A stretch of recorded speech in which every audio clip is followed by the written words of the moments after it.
Okey, bismillahirrahmanirrahim. Assalamualaikum warahmatullahi taala wabarakatuh. Bersambung lagi kita pada hari ini kelas Usuluddin dan juga Syariah. Jadi pada hari ini insya-Allah kita akan sambung topik uqudi al-muawadat. Okey, di mana akad pertukaran, di mana kita sudah melalui kita sudah melalui sewa upah. Kalau kita ingin memberi upah ataupun kita ingin mengambil perkhidmatan daripada seseorang ataupun kita nak meminjam sesuatu ataupun kita nak menyewa sesuatu, okey, bagaimana Islam membincangkan perkara ini, okey. So dari segi bahasanya kira'u al-ajir, okey, di mana dari sudut bahasa itu adalah sewa sesuatu, upah ataupun memberi upah lah. Okey, itu dari segi bahasa. Okey. Bagaimana pula dari segi istilah? Dari segi syarak, akad yang memberi maksud, okey, memiliki manfaat dengan bayaran. So kita mendapat sesuatu barang ataupun manfaat khidmat yang diberikan dengan kita memberikan sesuatu bayaran. Kita beri upah. Contohnya kita nak meminta khidmat servis aircon di rumah. Okey, kita panggil orang. So dia bersihkan aircon kita. So setelah selesai mereka membuat pembersihan aircon itu, kita beri dia upah. Okey. Jadi bagaimana Islam melihat perkara ini dan apa perbincangan yang ada dalam topik ini? Okey. So kita lihat dalil daripada Al-Quran di mana Allah sebut dalam surah At-Talaq, fa in arda'na lakum fa'atuhunna ujurahun.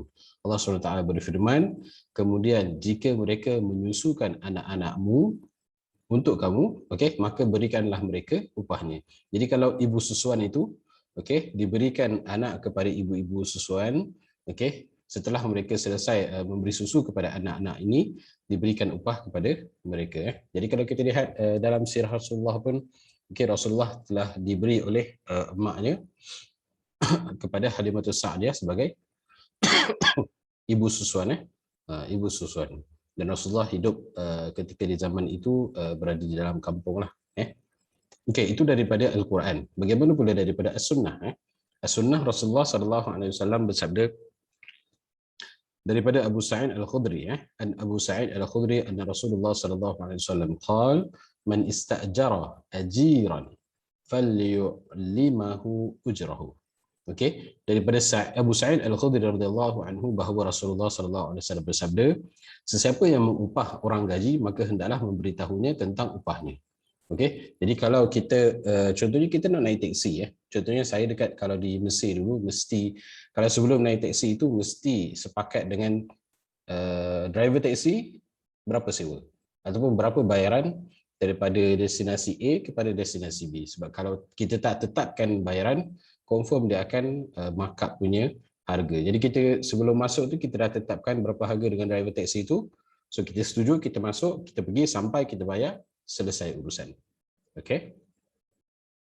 Dan dalam hadis yang lain, Ana Ibn Abbas radhiyallahu anhu anna Nabi sallallahu alaihi wasallam ihtajama wa atal hujjam ujrahu. Bahawa Rasulullah sallallahu alaihi wasallam berbekam, okey, dan memberi upah kepada tukang yang membekam. Okey. So orang yang dibekam, okey, memberi, iaitu Rasulullah sallallahu alaihi wasallam memberi upah kepada tukang bekam darah Rasulullah sallallahu alaihi wasallam, dan ini adalah daripada riwayat Al-Bukhari. Okey. Jadi apabila kita lihat Al-Quran dan Sunnah juga menceritakan tentang perkara ini, dalil-dalil ini, maka para ulama telah bersepakat bahawa sewa ataupun memberi upah kepada sesuatu khidmat, okey, ataupun memiliki satu manfaat, itu memang ada dalam syariat Islam. Okey, di mana kita lihat dekat sini ajma'an ulama ala masyru'iyyati al-ijarah. Okey, seterusnya kita lihat hukum al-ijarah. Okey, hukum sewa itu secara asalnya adalah mubah. Okey, secara asalnya mubah, iaitu haruslah. Okey. Baik, kita lihat arkanu al-ijarah. Arkanu al-ijarah. So kita sudah lihat arkanu al-ijarah, rukun-rukun sewa itu, di mana terdapat 4. Yang pertama al-aqidan, yang kedua as-sighah, yang ketiga al-ujrah, dan yang keempat adalah al-manfaah. Okey. Di mana kita lihat yang pertama, rukun itu adalah kena ada 2 orang lah, di mana ada penyewa dan orang yang memberi sewa. Al-muajir wal mustajir. Okey, orang yang memberi sewa dan juga orang penyewa. Okey, itu kena ada 2 orang akad lah, sebab kalau satu pihak saja macam mana benda tu nak berlaku kan. Okey. Itu yang pertama. Yang kedua, as-sirah adalah sirah ijab qabul. Okey, lafaz kita sebut maksudnya ada agreement lah di situ, kontrak. Okey, yang ketiga adalah upah, al-ujrah, al-ujrah. Dan yang keempat, yang ketiga adalah al-ujrah dan yang keempat adalah al-manfaah. Okey, di mana ada manfaah. Okey, so kita sudah lalui al-aqidah dan juga as-sirah, kita terus pergi kepada al-ujrah dan juga al-manfaah. Okey, so syurutu al-ujrah, okey, bagaimana syarat-syarat upah itu? Okey, syarat-syarat upah itu antakuna al-ujrah malan mutaqawwaman. Okey, at-taqawwum. At-taqawwum. Yang pertama adalah at-taqawwum, di mana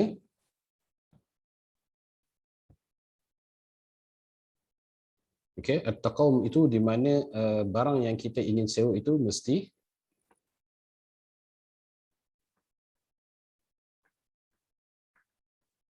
okey, mesti mempunyai nilai. Contohnya kita gunakan aplikasi Discord. Okey, kita gunakan Discord. So dalam Discord dia ada free user, dia ada premium user, dia ada nitro user dan macam-macam lagi lah. Di mana kalau kita lihat Discord itu mempunyai nilai bagi diri kita, so kita bayar bulan-bulan untuk apa yang ingin diberikan.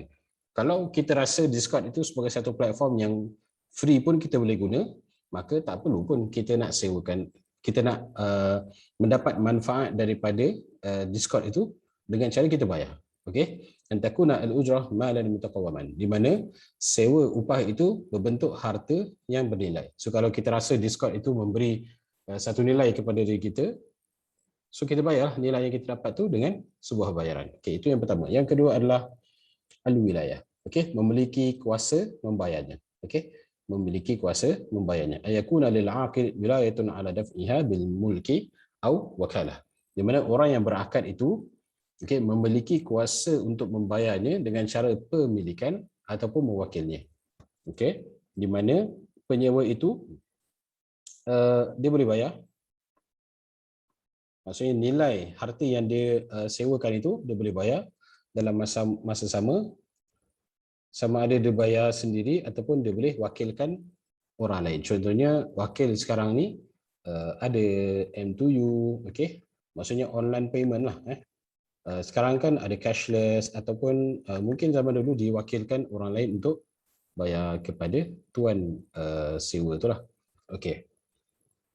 Itu yang kedua, okey. Memiliki kuasa membayar.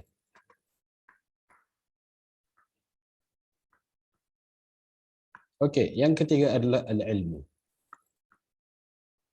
Okey. Al-ilmu tu bukan ilmu Al-ilmu tu adalah bermaksud maklum. Maksudnya kedua-dua pihak itu maklum akan harga upah ataupun sewa itu. Okey, maklum. Maklum tu maksudnya kedua-duanya setuju dengan kontrak ataupun akad yang telah dipersetujui. So kalau akad tu dah confirm kan, contohnya saya nak panggil orang aircon datang buat servis aircon saya dengan harga RM120. Okey. So dalam kontrak itu memberitahu servis adalah RM120. Okey, tapi dia tak bagi tahu yang kalau nak masukkan aircon kena tambah RM40 lagi. So ketika dia servis itu, dia cakap, bang, gas aircon dah kurang banyak lah, nak kena tambah gas. Lepas tu kita pun tanya kan, berapa harga? RM40. Okey, saya setuju. So 120 campur dengan 40, RM160. Maka jadilah perkara itu sebuah kontrak yang telah maklum antara keduanya. So kita pun selesai. Jadi macam satu benda yang tidak Islamik, di mana kita membuat satu servis, kita tak bagi tahu. Dah selesai baru kita bagi tahu yang kita tambah ni. Kita rasa tertipu. Kita rasa tertipu. So sebelum melakukan sesuatu, okey, untuk upah, untuk mendapatkan upah itu, biarlah orang yang ingin tuan punya barang itu, okey, maklum. Okey, contohnya kita nak servis kereta. Okey, so kalau servis kereta itu aku ada RM1,000, kau buatlah apa yang perlu, tapi jangan lebih RM1,000. So dia buatlah. Tapi kalau kita cakap kita nak baiki ini sahaja, lepas tu tambah lagi, lepas tu tambah lagi, lepas tu tambah lagi, okey. Itu dah kira satu perkara yang seakan-akan tertipu lah, seakan tertipu. Okey, so kedua-duanya kena maklum. Ini nombor 3. Okey, nombor 4 adalah al-qudrah ala at-taslim. Okey, al-qudrah ala at-taslim. Okey, di mana bayaran sewa itu, okey, an takuna al-ujrah maqduratun ala taslimiha. Di mana bayaran upah itu, okey, boleh disampaikan kepada orang yang kita nak bayar tu lah, ataupun kita boleh terima bayaran yang diberikan. Contohlah, contoh yang lain. Kita sewa seseorang ini untuk design video, untuk buat video untuk kita. Okey, kita minta dia design ataupun dia buat satu video untuk kita. Okey, dah siap apa semua tu kan? Kita bagilah dekat tuan punya yang nakkan video tu, lepas tu kita beritahu harga sekian. Okey. Jadi orang yang tak mahu bayar itu, okey, dia tak setuju dengan akad yang telah diberikan, walhal akad yang telah disampaikan pada awal adalah dia buat video dengan harga contohnya 1 jam RM10. Okey, so dia memakan selama 2 minggu. Okey, untuk membuat video itulah contohnya, okey. So dia kena bayarlah berapa jam yang diperlukan untuk membuat video itu. Okey. So perkara ini, syarat-syarat ini perlu ditepati lah, perlu ditepati untuk menjadikan sebuah sewaan ataupun upah itu masuk dalam kerangka Islam. Okey, masih lagi dalam kerangka Islam. So kalau dia dah keluar daripada kerangka ini, maka daripada harus harta yang kita perolehi daripada sewaan dan upah ini adalah haram. Faham? Okey, baiklah. Okey, itu yang ketiga tentang sewa upah. Okey, kita tengok yang keempat pula. So kita dah tengok kepada akad, dua orang akad. Okey, yang kedua adalah al-aqidan, yang kedua adalah as-sighah. Okey, ijab qabul itu. Okey, yang ketiga kita tengok kepada sewaan bayaran upah itu. Okey, yang keempat adalah syuruti al-manfaah. Rukun yang keempat itu al-manfaah. Okey, syarat manfaat yang boleh kita berikan kepada harta yang ingin disewakan itu. Okey, so yang pertama adalah mempunyai nilai. An takuna mutaqawwamatun ay mu'tabaratun syar'an wa 'urfan. Okey, di mana manfaat itu mestilah, contohnya kita nak sewa sesuatu, okey, sewaan sesuatu itu mestilah menepati syarak. Okey, dalam masa sama uruf masyarakat itu tidak ada masalah dengan perkara itu. Contohnya kita nak sewakan, kita nak sebuah khidmat urut. Okey, kita nak buat urut badan. Okey, so kita ni adalah lelaki, kita panggil perempuan datang rumah kita untuk urut kita. Okey, so ini dah keluar daripada syariat Islam. Walaupun benda itu boleh berlaku, bayaran boleh berlaku, tetapi dia tidak lagi menjadi harus. Dia sudah pergi kepada haram. Okey, dalam Islam dia telah dapat dosa. Walaupun transaksi itu berlaku, tapi ia tetap haram. Haram di sisi Islam, maksudnya dia akan mendapat dosa lah, dan juga urfan. Dan secara urufnya benda itu tak masyarakat itu tak diterima, masyarakat tak terima. Okey.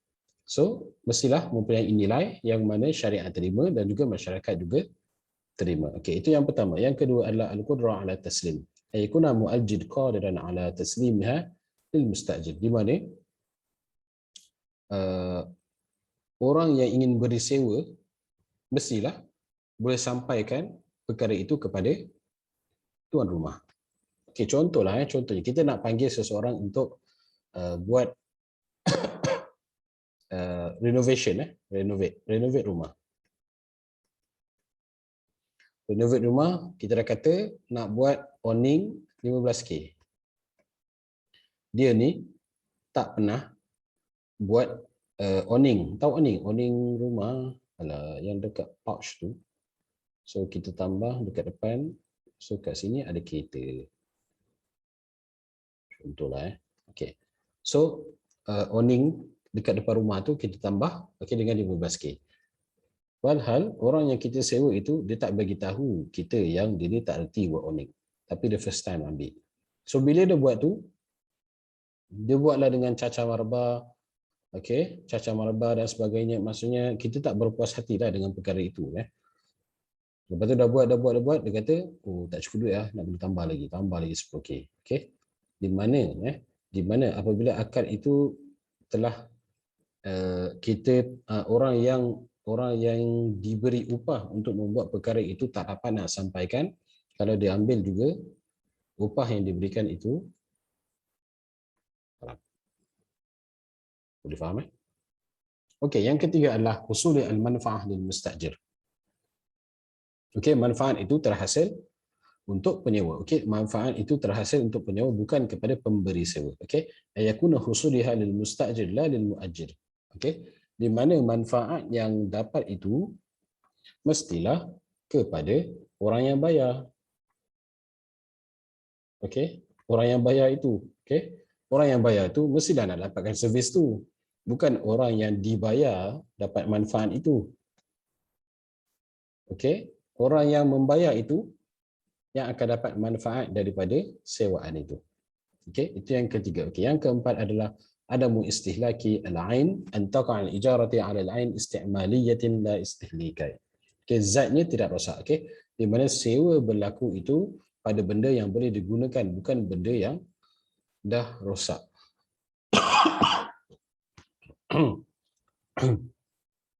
Di mana sewa yang kita nak tu barang ataupun manfaat yang kita dapat itu mestilah dalam keadaan baik lagi. Okey, keadaan yang baik, bukan dalam keadaan yang rosak. Okey, so ini dari segi sewaan. Okey, yang keempat. Dan yang terakhir itu, yang kelima adalah al-ilmu. Okey, so sama juga seperti al-ujrah, kedua-duanya mestilah dimaklumi. Okey, maksudnya dua-dua maklumlah akan perkara ini. Antakuna ma'lumatan lil 'aqidain ainan wa sifatan wa qudran. Okey. So benda yang kita nak sewa itu mestilah kita tahu keadaan dia, sifat dia, Kalau dia ada dua handle. So dua handle lah kita dapat. Contohnya kita nak sewakan sebuah tangga. Tangga. Kita minta tangga yang kedua-dua tempat boleh naik. Tapi yang diberikan itu adalah tangga yang satu bahagian sahaja boleh naik. Maka di sini telah berlaku penipuan. Telah berlaku penipuan. Maka kalau diambil juga duit daripada sewaan itu, dialah yang berdosa.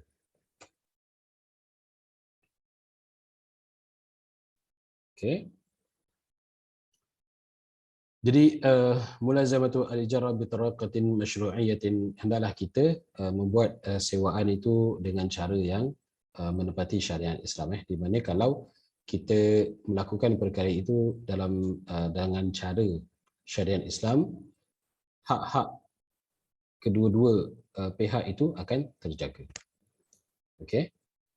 Hak kedua-dua pihak akan terjaga.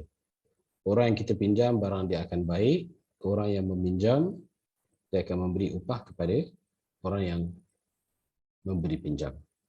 Itu yang pertama. Yang kedua adalah hikmah daripada pensyariatan sewa dan upah ni lah. Hifzul mustajir al-ain al-muajirah hifzan taman. Di mana manfaat hak dapat dijaga. Yang kedua adalah manfaat itu akan sampai kepada kedua-dua pihak. Seorang perlukan duit, seorang perlukan barang. So orang yang nak barang itu dapat barang, orang yang nak duit itu dapat duit. So kedua-duanya dapat manfaat daripada transaksi ini. So kerana itu Islam mengharuskan perkara ini, sekiranya keluar daripada syarat-syarat yang telah ditetapkan, maka hukum orang yang menerima ataupun orang yang mendapat barang ataupun mendapat upah itu boleh jadi haram.